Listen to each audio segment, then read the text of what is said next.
yeah, we'll just be talking to them. Okay.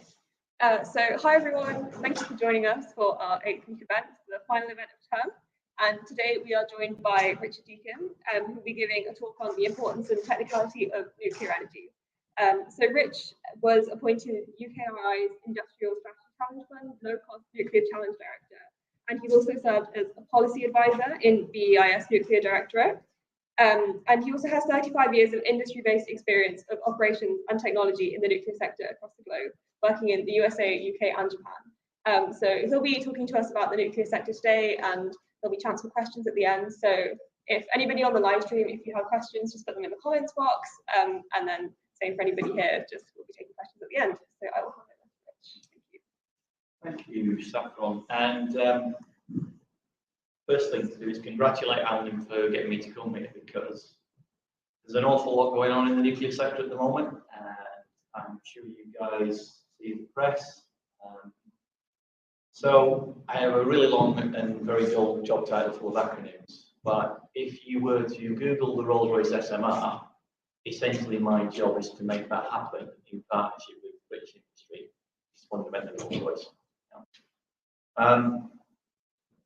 By way of introduction, what that actually means is that thing on the screen is an artist's impression of what the Rolls-Royce SMR will look like. And there's been an awful lot of thought into developing that architecture. It is not a traditional power station. SMR stands for Small Modular Reactor. Yeah. One of the guys in the audience, I think Jake, asked me just before we started, so how big is this thing physically? It's about the size of a football stadium.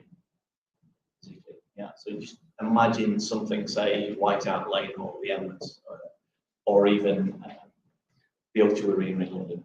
Pretty much like that, and it kind of looks like it. Yeah, that's what we'd say. That canopy that you see over the top of it is largely aesthetic. So underneath that canopy, if we were to lift that lid, you would see a traditional looking power station, but actually laid out in blocks and modules, and some real interesting things in the design. I'm not going to get particularly into the design of this today, but I will take questions on it. If you want to ask me stuff, by all means do. Yeah, so save your questions up. Saffron said I've done 35 years in the nuclear industry. I've been lucky enough to work in that sector and that industry, and be surrounded by people who are typically much cleverer than I am. Yeah, so I feel quite at home in this room, because I'm probably surrounded by people who are more clever than me now, so that's good. Yeah. So what I'm going to do is I'm going to go through a little bit about carbon emissions and net zero and why we are where we are, and it's quite data rich, the presentation, so bear with me a little bit. I'm going to give you a lot of numbers. I'm not going to try and blind you with science, don't think that, because it's just not me. I will talk about, so where I'm on net zero, there's some real issues about the capacity and pace at which we need to do net zero and how we get there. So I guess everybody in the room understands net zero. I'll talk a little bit about that in a second. I'll also talk about, so why is UK government supporting the Rolls-Royce SMR programme, and why are small modular reactors and advanced modular reactors so big a thing around the world? That I know of, and I work in this sector, and I'm sure there are other things out there, there are at least 32 tech vendors actively progressing small modular or advanced reactors in the world today. And if you went online, you can find dozens of them, and they're all slightly different. So in the scope of this, I can't go into that. And I'm also going to give you some pretty cool tools, which would let you go away and on particular days or particular quiet moments, just instantly click on something and learn something about what's going on in the UK energy sector and real-time data. So this graph is essentially representing how we're doing on our pathway to net zero. Yeah? So the UK government's legislated to get to net zero carbon emissions out of the economy by 2050. That is extremely challenging. What you see there in the red line is essentially progress to date, and that looks pretty good. Yeah. This is data from the Climate Change Committee, which is a statutory committee that essentially advises the government and holds them to account against that legal commitment. net zero. That's what you're seeing. So the orientation of the slide a little bit. It's pretty self-evident. Megatons of CO2 equivalents. How much CO2 are we putting into the atmosphere in the UK on an annual basis? And you can see back in 1990 that was around 800 megatons. That's an awful lot. And you've got a nice little downward trajectory, and that looks kind of good. And we're on track. The grey bars are something called the carbon budgets. So each time the Climate Change Committee in government says we are doing okay on carbon reduction or we're not, they set a budget for the following years and say this is where you have to be to remain on track and target. So not only are they monitoring progress, they're also suggesting the rate of improvement that needs to be in there. So it's like a financial budget to reduce spend, let's call it that. Yeah. So that's important. A couple of other things, and I want you to remember these numbers because they're important as we go on. Back in 1990, the emissions from the generating grid, so this is from whatever is making these lights stay on in the UK, was 718 grams of CO2 equivalent, CO2 emission, for every kilowatt hour of power. Yeah. In 2018, when this is the latest data, it got down to an average of 184 at the particular time this was done. Yeah, and it does fluctuate, and I'll show you some of that. But look at that 20 grams of CO2 in 2050. That's where you've got to get to. That's an awful long way very quickly from where we are today. Yeah, and I'll actually give you some live data and some tools that can let you guys in the room and anybody listening to this go, well, how do we understand that? How do we see that work? So you can learn some stuff. Then we'll come to the far right of this graph, which shows you on the column 1990 to 2018, look at where the big reductions have been. Yeah. So essentially, energy supply has, so the amount of carbon coming from energy, i.e. what's going into the wires of power stations or wind or whatever's being used to generate power, the carbon emissions have fallen by 62% over that 20 years. That's great. Yeah. And those red boxes just draw your eyes to things that are essentially the difficult things to do. So just on the 2017 little bit, you can see that actually reductions are starting to stall. So transport's only 1%. And actually transport, the emissions from transport at the moment are increasing. So the reason on this particular data set that it fell a little, but only a little, was the huge impact of COVID-19. Just starting to blow into this data set. So you see a little downtick? That's the economy slowing, people not flying, people not using car, rail, etc. Yeah, but it slowed. So transport is a really difficult to reach sector. I'll talk about why nuclear can play a factor in that. Residential, kind of converse, went up a little bit. People at home, gas, heat, light, yeah, that kind of stuff went up. And agriculture fell, but that's easy, level out again. So difficult sectors to reach, difficult areas to get to, transport, residential, and agriculture. Yeah, I'll come back to those things. If we were to look at, and if I was to ask the question, and I won't ask the question because that would be unfair in this kind of format, where are the current emissions? What are the big things? What are the top ticket items of driving CO2 into the atmosphere in the UK today? It would be 27% of all the carbon that's going into the atmosphere in the UK today is driven typically through transport systems. Be it aerospace, be it rail, be it domestic cars, whatever. Yeah. 21% is energy supply. So transport is now becoming more damaging than what's coming through the wires. This big reduction, which I'll show you in a minute, has been driven by the generating mix changing. And residential is about 15 and agriculture is about 10. So they're the big four sectors. Transport, followed by grid emissions, followed by residential, followed by agriculture. In the UK, the housing stock is ancient, relative term. I'm not saying I'm old, because I am. You're almost in a place where in the UK, the housing stock is just going to be so difficult to renovate, to insulate, really difficult. So these things are tricky. So that's kind of what we're doing. That looks okay. But big number down to around 20 grams. So how do we get there? Yeah, so this is the next thing. So if you look at the changing energy grid mix since 1998, pretty self-evident. What we've actually been doing is phasing out coal. So I think as we speak today, there are only 2 coal-fired stations in the UK that currently operate. West Burton and Radcliffe-on-Soar. So my train station is near Radcliffe-on-Soar in the Midlands, and my heart aches literally every calm, still winter's morning at around 8 o'clock if I hit that train, because I see that station firing up and burning coal. It's really quite serious. So that's been coming down. Gas has been kind of rising and going up. What's really interesting is the wind.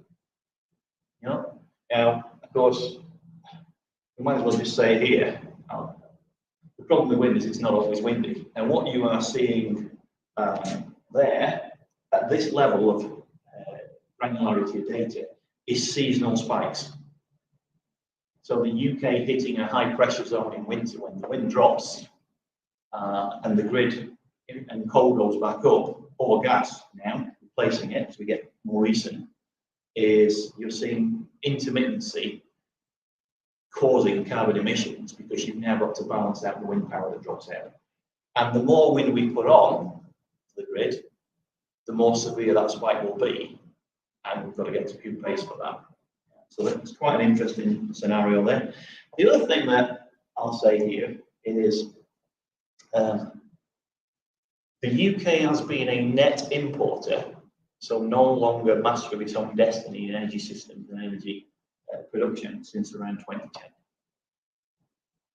So around 2010, we started importing energy through interconnectors. That's a long time before that, and I'll show you some shows how interconnectors work a little bit.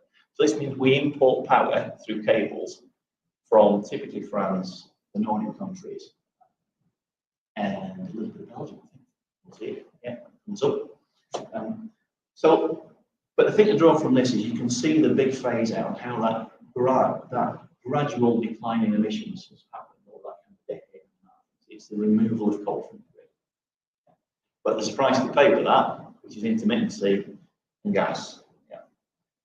So dispatchable is a key issue in UK energy and nuclear matters in terms of being firm.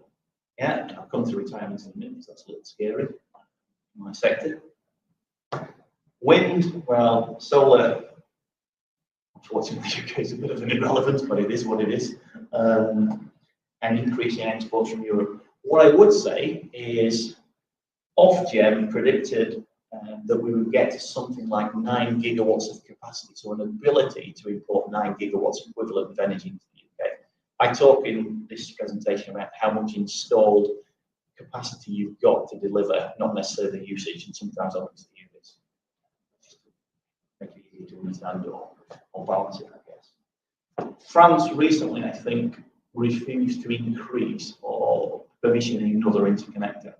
So Europe is now struggling with the same issues, and it can no longer afford to just say, well, there's always excess power, we'll export it at price. Yeah. So interconnectors and the ability to just pull power into the UK, given that we've now surrendered our energy security across the last decade, isn't there anymore. So I'm going to just orientate you to this, and this is, I know these slides will be available online. You can see the reference at the bottom. I really would encourage you, as people interested in energy and how energy systems work, to download either the app, which is available on the phone. It's called Electricity Map. Yeah, it is almost live data, and it's global. I'm just happy to show a picture here of Europe because it makes sense. So a few things to draw your eye to. Colour codes are obvious. In this world, green is always good. Yeah. Obviously, brown, amber, and yellow increasing depth of contrast and darkness of that colour indicates additional carbon emissions in a worse position. Yeah, that's pretty obvious. And then what I want to draw your eye to also is look at the number 101 on the top left-hand side.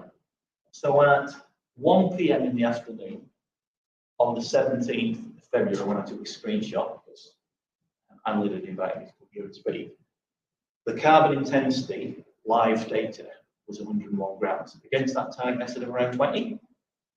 So still a factor of 5 away. Yeah.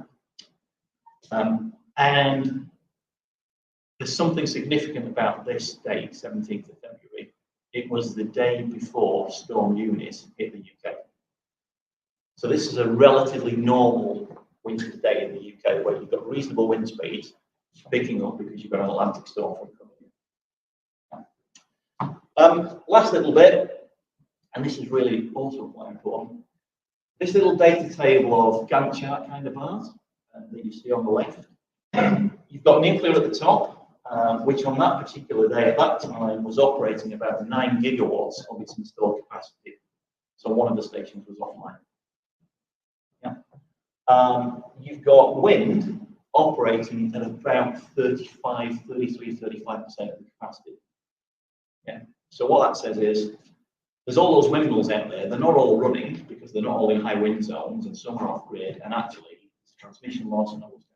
So when people say we've got all these windmills coming up, in any given year, wind power typically contributes about 33% at the moment. There are lots of inefficiency losses because it doesn't run all the time. It runs, it stops, it starts. So that's an easy basis. And finally, because it's important, look at the natural gas down the bottom. So lunchtime, 1 p.m, midweek afternoon, reasonably high wind. We're not burning a lot of gas. Yeah. And therefore, look at all that gas power that's available should the wind stop. Yeah, or should you need to balance it because there's less wind on the grid, that gas will spike. And that's what happens. It happens twice a day, and it happens in periods of low wind, or when it's very windy, we'll see in a moment, and you have to turn the windmills off because you cannot harvest it. Yeah, there are technical reasons. They kind of feather the blades to stop them being, to burn them, to avoid turbine burnout. Yeah, so that's pretty self-evident. Go on the app. You can find it on the website, which is that link, or there is an app which you can get from the App Store. It is called Electricity Map. I encourage you all to download it. Everybody in this kind of interested in this topic should do it. So now we're going to go to the day after, which is the 18th, at 4 p.m. in the afternoon, and I'm going to run a sequence of animations. Yeah. So what you're going to see, first of all, is you will see the wind patterns coming. Yeah. So the cursor will hover over the middle little box on the right hand side of that, just below the X8. Yeah, and what you'll see is the wind patterns come in, so you see the wind circulating across Western Europe, when it's strong, when it's not. Then you will see the CO2 intensity, and that will spike to 203 grams. So that will go up. Yeah. You'll see France running at 45. So why is France running at 45? Because 70% of the power in France is nuclear. And those guys have just announced that they're going to keep those stations running longer, and they will generate very clean energy. We'll see some of the emissions. Yeah. And what you'll also see is that wind, so Germany will be running at 234 grams. Now, I haven't put a historical graph of the German carbon intensity track. I think you would go and research if you want, or you can just trust me. It is definitely not going in the right direction as they retire their fleet. So nuclear becomes important to balance the mix. Yeah. And the gas, you will see on this bottom right-hand bar, will start to peak. I'm just going to let this run for about 30 seconds. And I mentioned that I've done it very slowly because the slides will go online and people can run the animation and you can see how it works and you can play with the app and you can learn some stuff.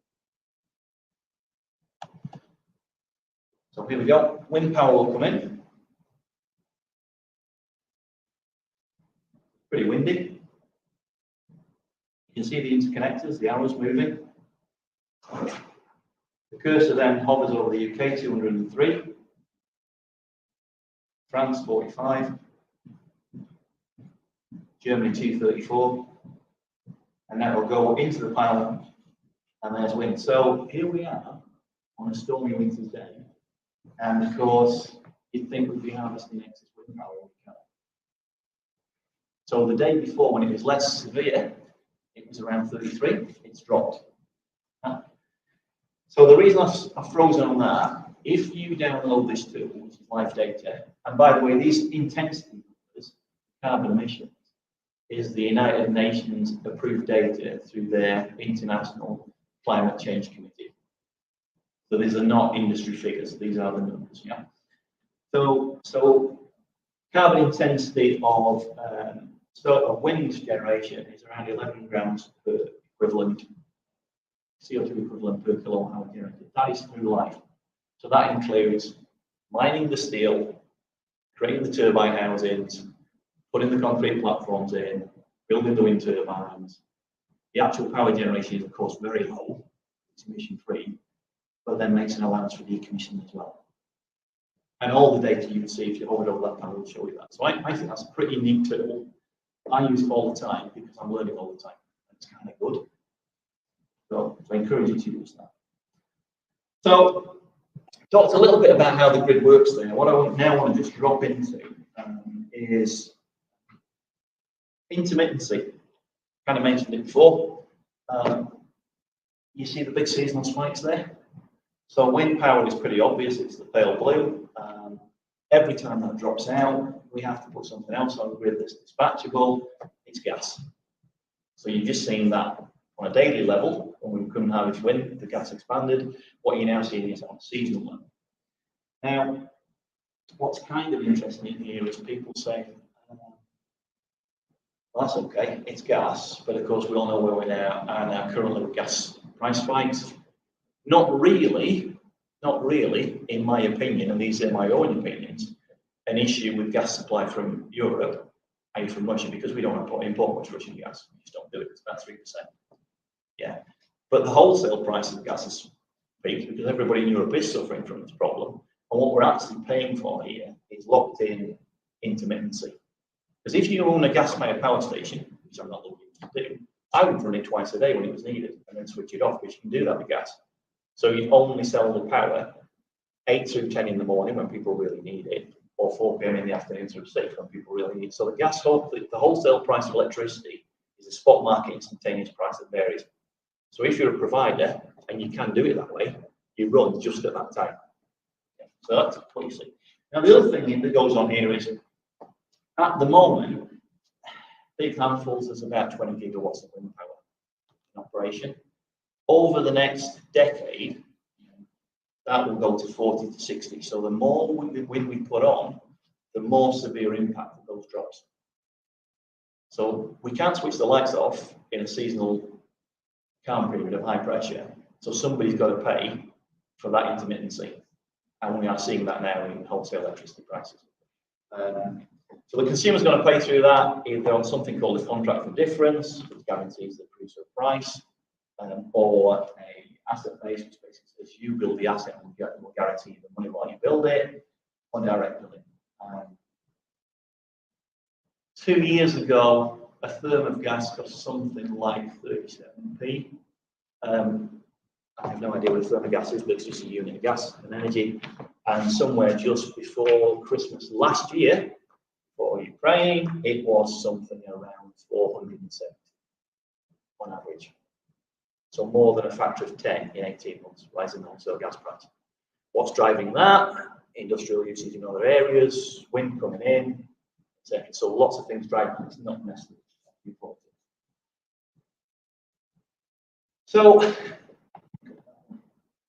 So basically, that says we need firm power. Well, what's the firm power that we've got? What's the stuff that never switches off? So nuclear power stations don't particularly like being switched on and off. Yeah, you just want to run them. They're capital intensive, they're expensive to produce. Once you build them, you just run them. And they have very high efficiency factors. So target of an SMR AMR going forward is something in the mid-90s in terms of how often you can stay on grid. Wind just by seasonal variation, is around 30 to 40%. So they're the efficiency factors that matter. And I'm not downplaying wind here. What I will say here is I'm actually saying there's a balance, and that balance, and there's no simple answer, is really quite important. You can't put more wind on the grid unless you can somehow compensate for the intermittency. And at which point do you stop? Because the punitive cost of the dropouts becomes too much. So if nuclear is firm in its underpinning, this graph's a little scary in my industry. So what you've got, remember I said a couple of slides back that at the moment there's about 9 to 10 gigawatt of capacity available in the UK from nuclear. On the so that's Dungeon SB down on the Suffolk coast, Hunterston B, Hinkley Point B. So these are power station names. Yeah. And sadly, I've worked in this industry long enough that I've actually managed organisations that made fuel for most of it. But they're all retiring. Yeah. Because nuclear power stations are typically designed to run for 60 years, which is a hell of a long time actually once you build something for it to run at carbon very low emissions for 60 years. It's a pretty good deal. And once you've built it, the costs of running them are pretty marginal, so they run with relatively low numbers of people. The fuel costs are tiny compared with the cost of construction. So once you build them, run them, but actually you can't run them forever. Yeah.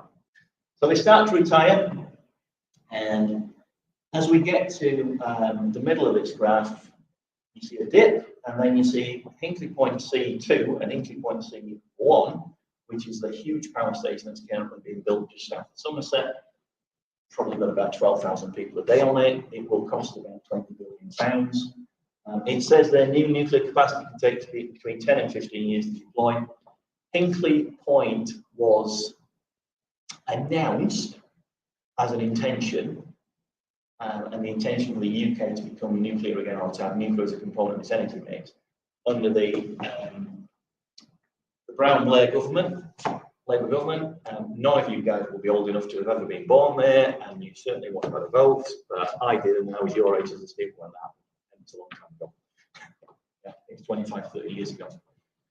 So it's hard to build gigawatt stations for permission, and to say to a community, we're going to put 12,000 people into your area, we're going to build a huge construction program, and then we're going to leave. But it does give you blue chip capacity. And what's going here is we're actually seeing the whole thing decline and fall away. So we need firm power, nuclear is going out, or gigawatt nuclear is going out, it's all retiring.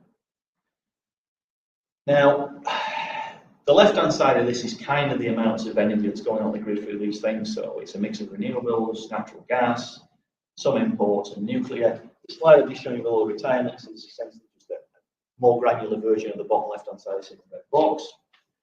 In the UK, pretty much every analysis that's done says that we will typically have to double the amount of electricity that we put into the grid or the economy uses between now and 2050, double it.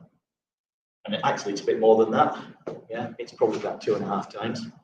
So if we were producing, say 40 gigawatts, which was the top of that line previously, that's going to go to 80 and actually more nearly about 120. Now there's a range on that because it depends on electrification of vehicles, it depends, do we insulate houses, do we electrify transport, do we do something different in aerospace, whatever. So these things, you know, we're casting crystal ball stuff here, kind of 20, 30, 40 years ago, and that's quite difficult, you know, 30 years down the line. The really scary thing is today, the UK has wind turbines, gas-fired stations, and some nuclear stations. Every single piece of that infrastructure that is delivering power to these lights now as we speak has to be replaced. They all get retired. Yeah, nuclear first. So you have to replace it all, and then you have to more than double it. So we've got an awful lot of work to do, and there's going to be a lot of work making this happen. So whatever we do has to be able to be scaled, done quickly, and build an industry that can replicate. So that's a big challenge. Everything goes out, everything has to be replaced, and then we have to double it. So, okay, so arguably I've made the case that we need nuclear and it needs to be firm power, and I've actually scared everybody a little bit, thinking, Christ, that's a big chance, because it really is. So what I want to just do a little here is, so we need a mix of low carbon and firm power. Yeah. The numbers I've now put in there are the Climate Change Committee, the UN numbers for emissions. So nuclear typically operates 14 to 12, so around 12, yeah. The 6 that comes through this says, well, you could get to 6 grams if you start decarbonising and using less energy intensive mechanisms for putting concrete together or making steel. So there's a small range, yeah. So that's through life emissions. Remember I said this is about mining it, building it, constructing it, running it, decommissioning it. So you can see, if we're going to get there, we're going to need some mix, maybe a gas, but with carbon capture and storage. So basically you can burn gas, but you've got to catch the carbon coming off the exhaust stack, otherwise it's nuts. It's nuts. Just like that. You can have wind on there, but we've got the intermittency problem. Yeah. Or you can have nuclear on there. The answer is balance. You don't need all the time. These are the indicative costs, and I'll come back to these a little bit more, as how much this costs. So you'll instantly notice that 40 to 60 is not a million miles away from 36 to 50. So at this range of granularity and forecasting, these things are about the same price if you can deliver them. And that's because nuclear power stations are designed for 60 years. So you recover the cost of building them over a long time. Wind power, about 20 years. And I'm not sure anybody quite knows what we're going to do with wind turbine blades yet.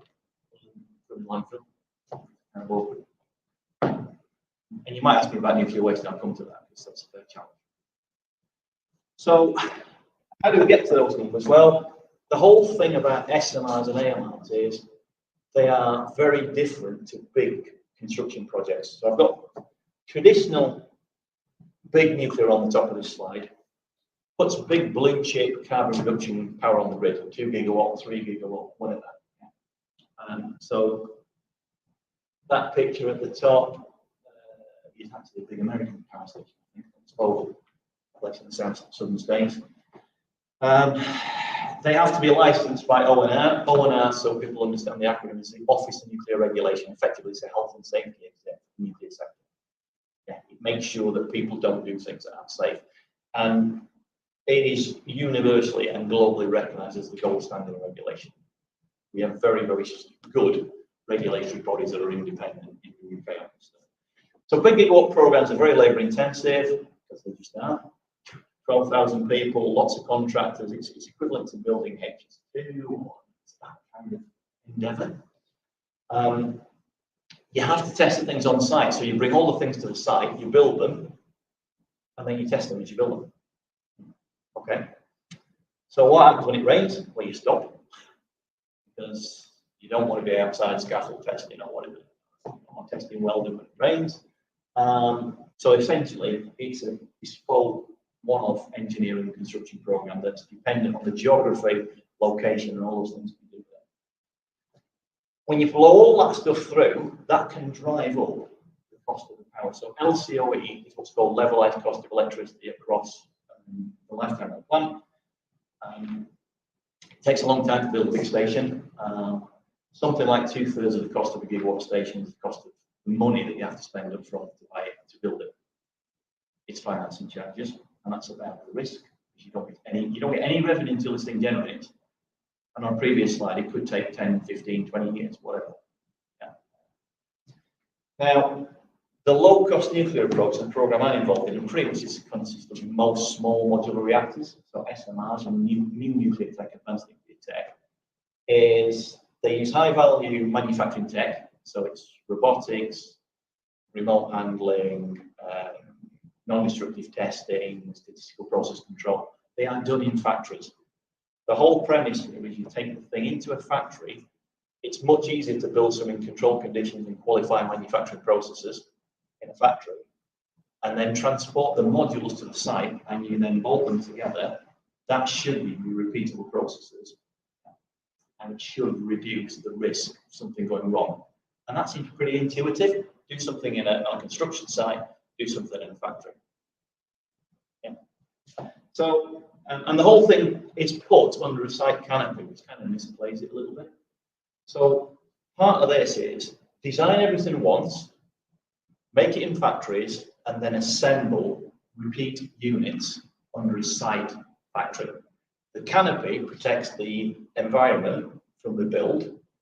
It's actually a factory, so there's a very well-designed system of logistics that puts all things together and sequencing. So this is essentially follow your instructions and make sure you read the instructions first when you build your IKEA wardrobe, and do it in a safe environment. Yeah, and have everything laid out first.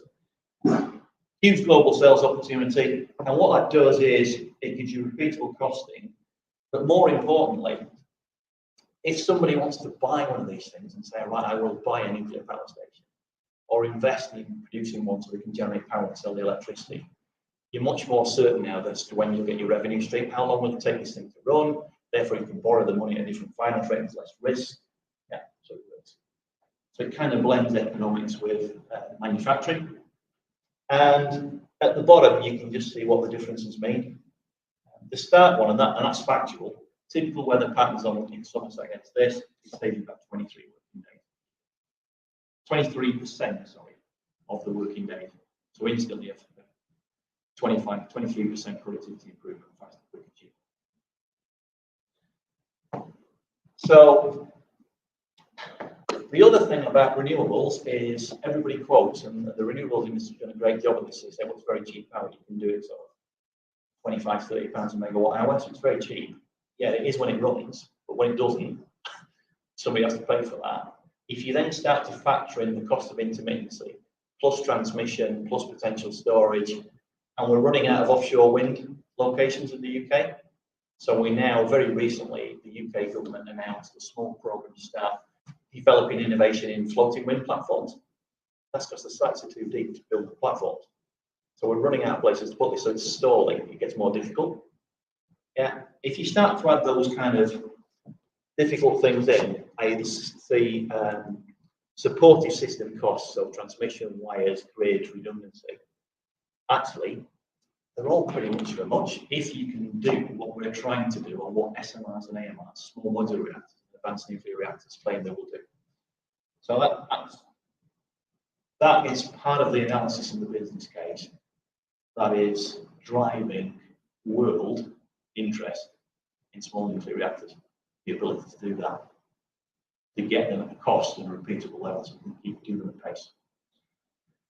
Right, brilliant. So that takes you into net zero pathways. They go to all sorts of places. Bottom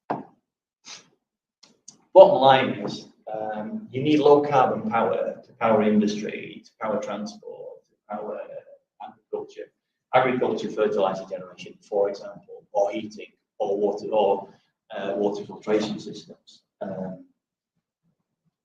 Hydrogen. Lots of people hear lots about hydrogen. There's a guy who works in my team, unfortunately couldn't join us today, which is unfortunate. Nobody's yet found the magic source of low-cost hydrogen. That's why it's not taking off. If we can generate power at 35 to 50 pounds a megawatt hour, we can do electrolysis directly and generate hydrogen at bulk. And then we can burn hydrogen as dispatchable, so we can take out the intermittency. So it's closing that loop. And the one I haven't quite got on there is synthetic aviation fuel. So to get to net zero, we will have to remediate some of the damage that we've done over the last 2 centuries and pull carbon out of the atmosphere. So what we're going to do with it? You can store it, or you can use chemical processing that needs to be powered to generate liquid aviation fuel. So something that you should start to get interested in is synthetic aviation. SMRs and AMRs provide you a pathway to that. They're really important. Right, and now we'll get to the really interesting stuff. So, yeah. So interestingly, one of the people in the audience said to me just as we were starting that they studied recently as part of their studies a bit of a thesis around Bhopal, We still have a chemical industry. We still use this industry. We didn't shut them down. Companies suffered huge damage. Nuclear opposite Chernobyl and Fukushima. I'll come to a couple of little numbers about that. People still go on cruises. We still fly. Deepwater Horizon probably caused more damage than any of those things.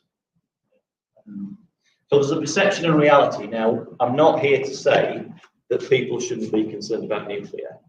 What I'm here to say is it's going to be a long, difficult road of collaboration, education, being very open about what the real position is. Interesting. And part of the real position, very data-rich slide. And one of the guys at the back of the room will recognise this because he used it in his interview when I pointed him.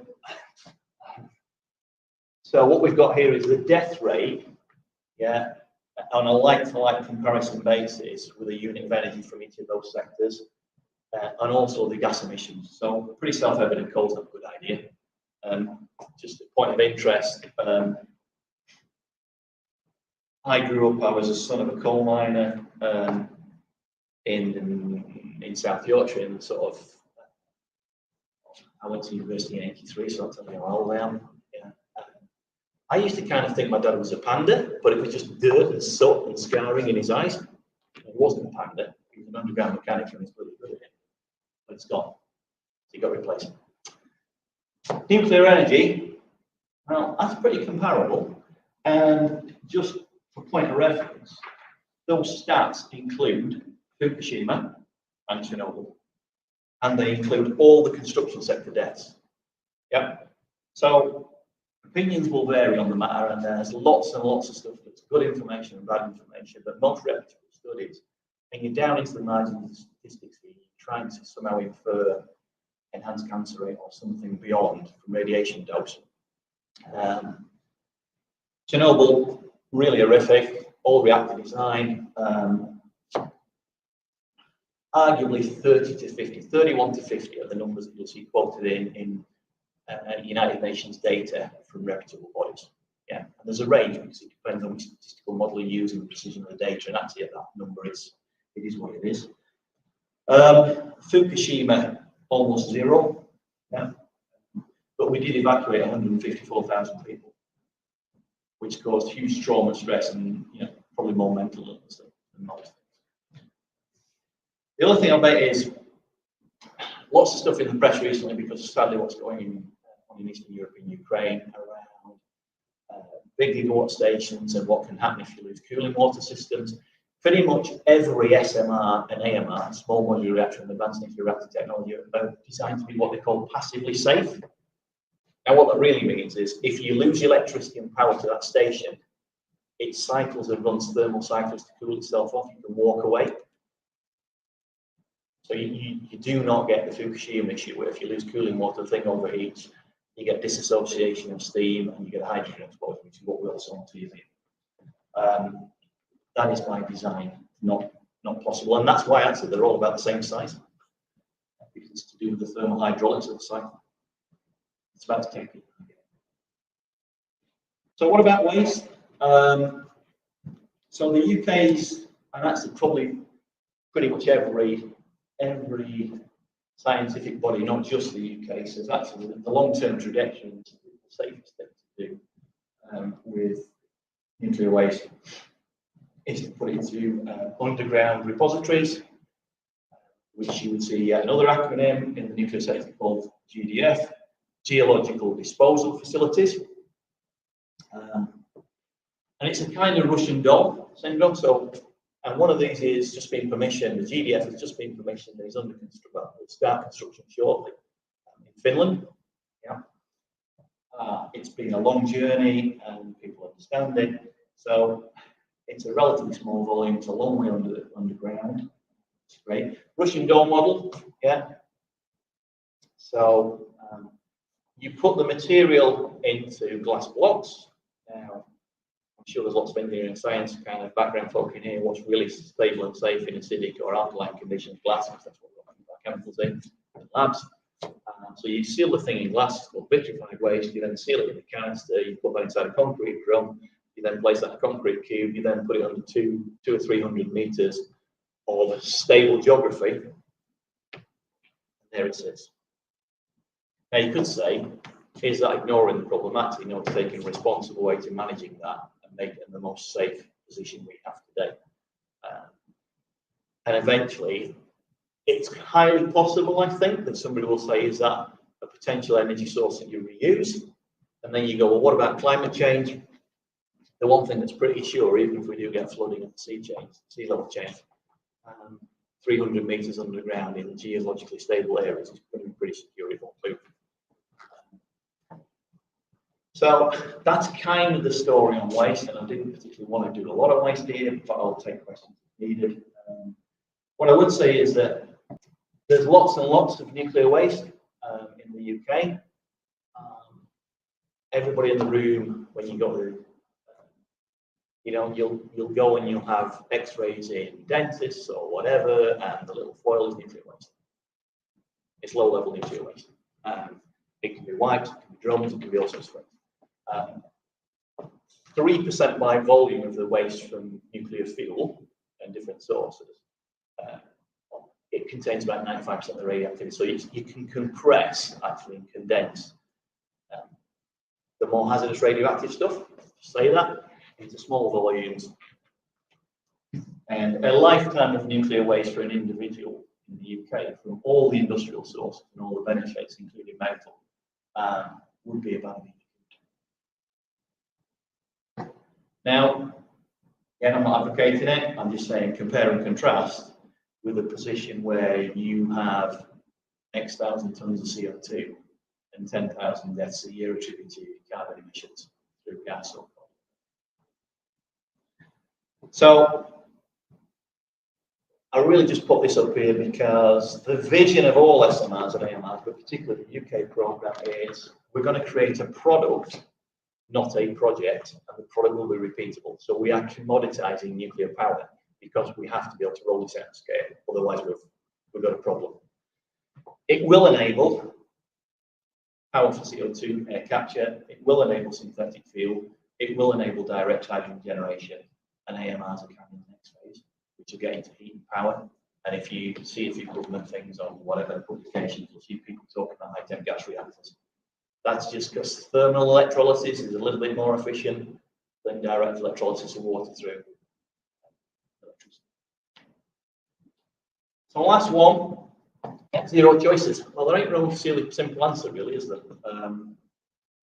I think it's likely to be essential. Now, it's kind of really interesting because sometimes we speak in these forums, so we want to say likely. To be clear, my personal view is no nuclear, no net zero.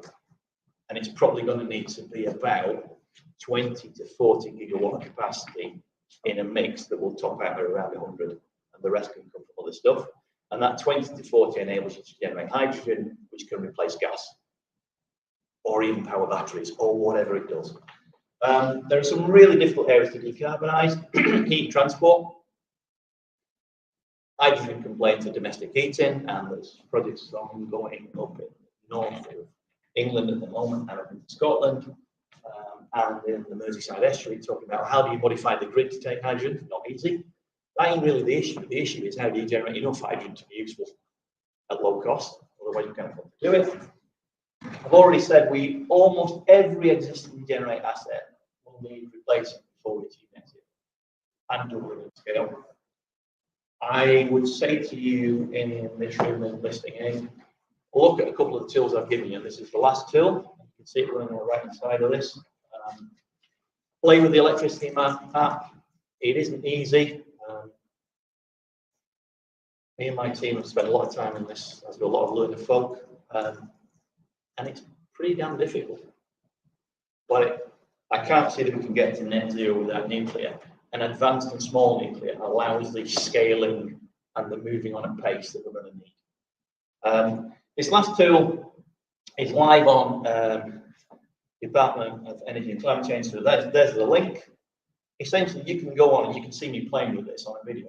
So I'm moving these scales up. So let's just say we go, we maximize, what's going to move up in a minute? That one. Wave and tidal. So we put tidal barrages in, yeah? So there's different generators. So we're going to increased travel demand, so I'm going to do more. So travel demand is going to go up. I'm going to electrify that. You start to move these levers around. On the right-hand side of that, you'll see the carbon intensity drop. And I think what you'll find is you're probably going to need to do everything, or combinations of everything all the way across. So have a look at the electricity map. Ask me any questions you want. I may not know, and if I don't know, I'll just tell you. And if I do know, I'll tell you, because that's easier. And finally, there's my team. We're not the best looking bunch, but we're quite determined. Few of them at the back. Feel free to talk to us over pizza or whatever you do afterwards. We're not in any wish to go. We will not deliver this. We are initiating something. Folks in this room will be, people like you will be responsible for delivering net zero. But I can't have my background as a coal miner's son and not try to do my bit. That's what we're doing. And with that, any questions?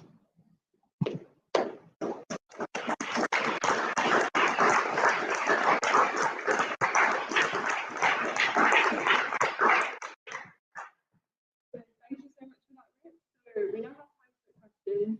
Just note for anybody here that if you do ask a question, your voice will be on the screen. So if you're not okay with that, there will be time at the end to end it. So yeah, just to let you know. So do they even have any questions?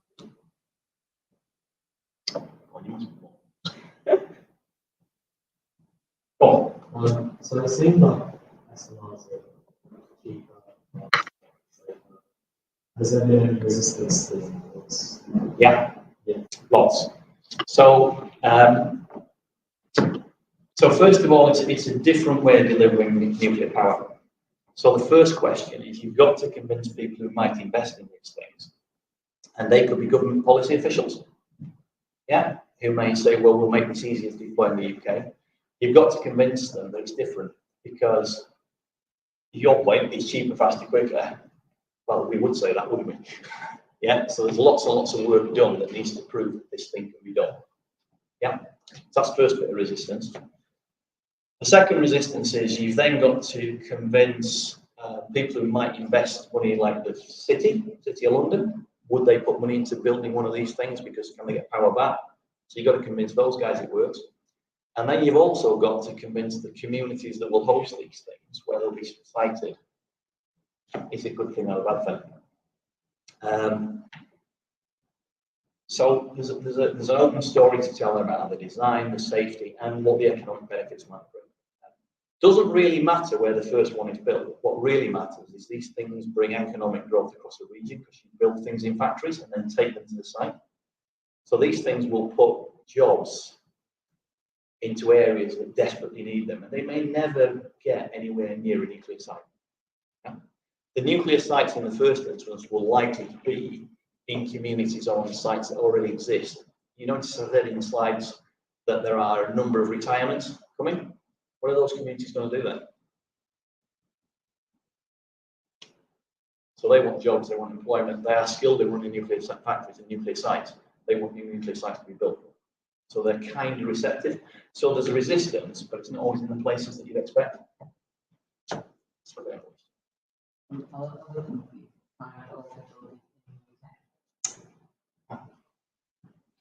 Yeah. So I said the UK Office of Nuclear Regulation is seen as a recognised gold standard. So if you can convince the Office of Nuclear Regulation, the UK Safety Authority, that your reactor is safe, that carries a premium, and no pun intended, a shine value into international markets. So the UK is a very attractive place to build a nuclear power station from a regulatory point of view. Yeah.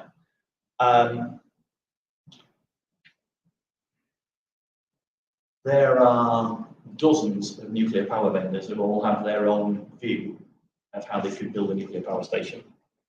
The point is, it's not really about the technology. So if you went to Google this stuff, you could knock yourself out looking at the different ways you could generate nuclear power. It doesn't matter. What really matters is, can you do it quickly and at scale? Yes, there's lots, as you understand. Two ones that you might think are worth looking up. TerraPower in the US, which is Bill Gates funded. They are building a program on an old coal-fired station, actually, in Montana called Natrium, I think. It's a slightly different technology, but the point is it's on an old coal-fired station because the coal industry in the US is dying, and they've got a very receptive community there that knows how to run power stations. And most of running a power station is not about nuclear, it's about running a power station. That's what they're doing it. Who else? A company called NuScale had lots and lots, hundreds of millions of US government funding to develop their reactor. GE Hitachi are doing one. There's dozens.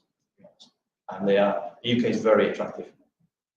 And there is a sheer economy thing here. If you design and build them in the UK, you get the jobs. Other people might want to build them, but they'll make the components in their own countries and move them in, so we don't get the economic benefit. Still might need to do more than one. At the end, you said that when you hope for about 20 to 40 gigawatts out of 100 to be nuclear. Yeah. Why wouldn't you say we should go for something like 12%? Because I don't think we'll get there fast enough, if I'm honest. Yeah. And it's almost that diversity of supply. Yeah. So I think scaling up an industry that's kind of not built anything of this magnitude, although to be fair, it's a manufacturing industry. It's not necessarily building and construction industry. You have to have that balance. Yeah. So I think when you start to do the economics, there's lots of stuff done on this. You end up in that range, 20 to 40 gigawatt. Now, what really matters is, do all the other things come good? So you could say, we'll go for 100% gas, but you've got to rely on somebody generating carbon capture off the gas stack that works. Doesn't really work yet. So, so it's kind of optionality, yeah. And the clear pathway isn't set yet, but I'm pretty convinced it'll need a big chunk of nuke just to get there. It's the only thing today that we know works. But it's got to be done at pace and scale and cheaply.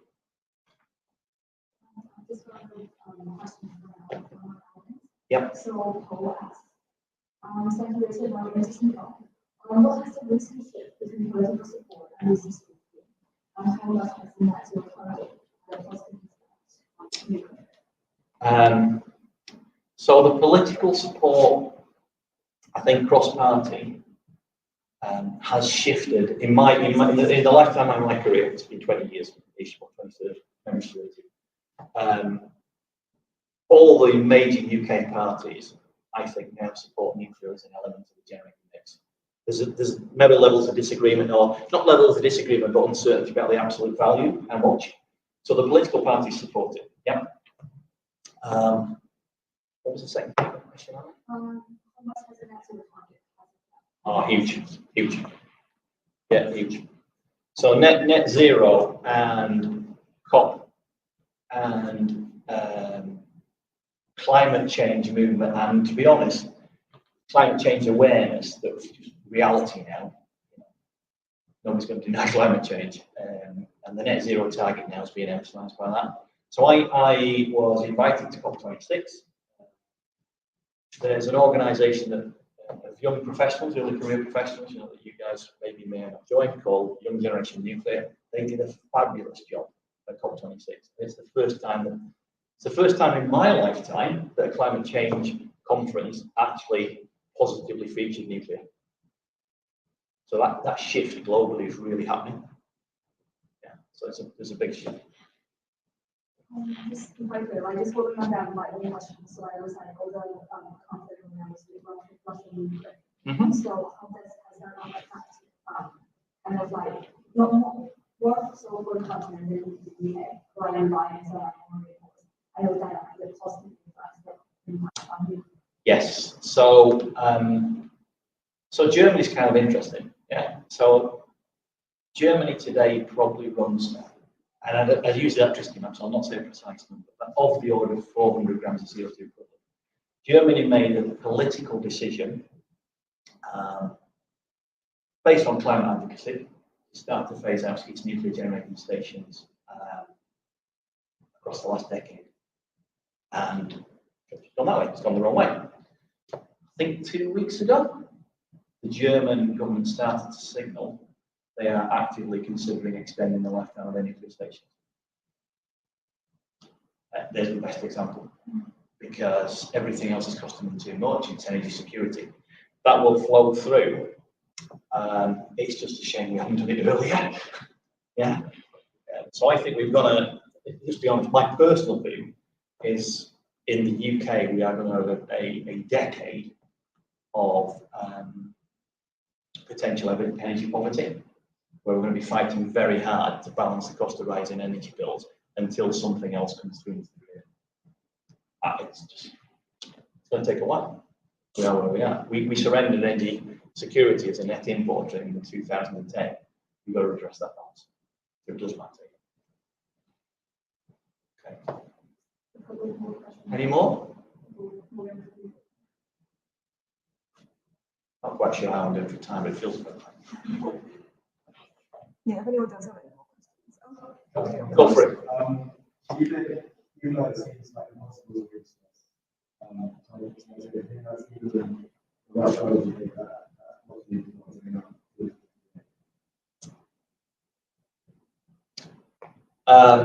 Yeah, I do think it's too little too late. I think the global community, whilst it's not quite admitting it yet, has almost given up on the 2 degrees C target, global climate target, average temperature rise. Now, what we'll see from that is huge impacts in terms of coastal areas, displaced population. I'm not talking real catastrophe, but we're going to have to manage that. Yeah. So recently, what you've been seeing, if you watch the sectors like I do, is government starting to talk about translation and remediation. So almost accepting there may be some impacts, but we have to manage communities so that we don't impact it too greatly, or there's an alternative. So my honest view, it's almost, it is too little too late. And the consequence of that is we will have to invest in repairing damage and supporting communities change or move or transition. That's pretty damn sad, really, when it's going to happen. Somebody asked me something really positive, so I can give a good. Now I'm feeling gloomy now.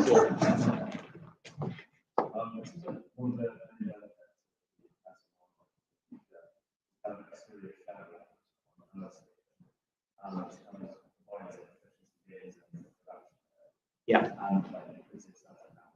Certainly improves the aesthetics, and it's done for very good reasons. Yeah.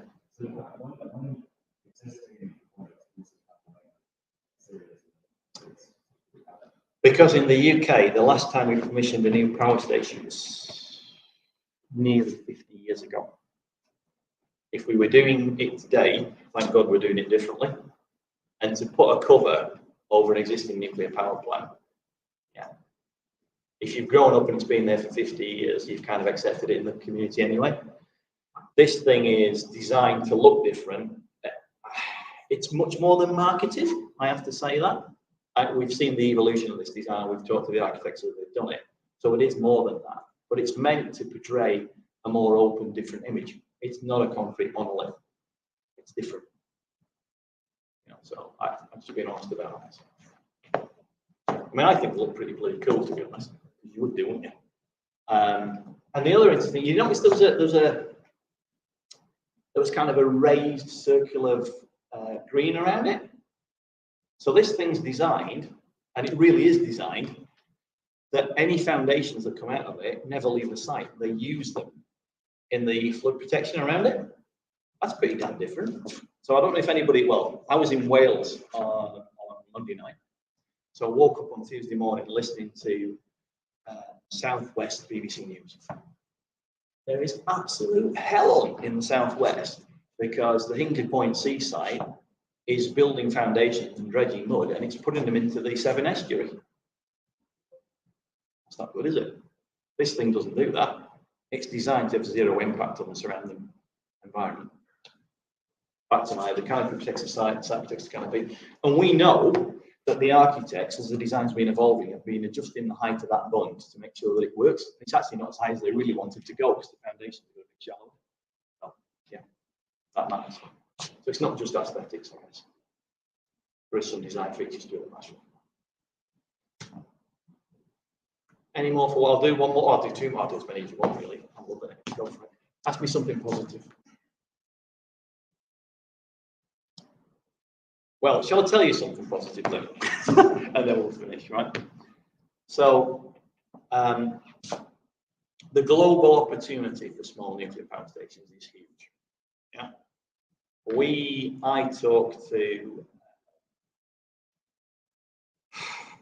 I'll call them stakeholders, because we can't really say more than that. Stakeholders from the Middle East, from Africa, African nations. So if you were to take a picture, and there is one from NASA, so when NASA take a photograph of the globe from Skylab, there's a lovely band of darkness.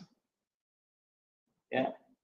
So is that right then? That we've got, you know, 3/4 of the world's population living in darkness.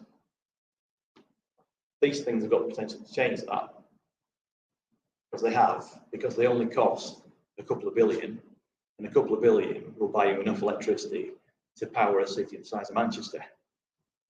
At that point, governments can afford to do it, private companies can afford to do it. So that's a big shift. Yeah. So there's one of the societal benefits that will come from this. And they can be used for desalination. It's electrolysis, clean water. So one of the biggest uses of these will be desalination. What's one of the biggest problems facing the world? Clean water. These things will do that. They're meant to do it. As would conventional nuclear power, as would conventional other power, you just can't do it cheap and clean enough. So there are some real positives, yeah. But there's no easy answer. It's going to be a long road. We are going as fast as we can. I spend with my team 50–60% of my time trying to get government to do things faster, and the rest of it trying to get industry to do things faster. And actually,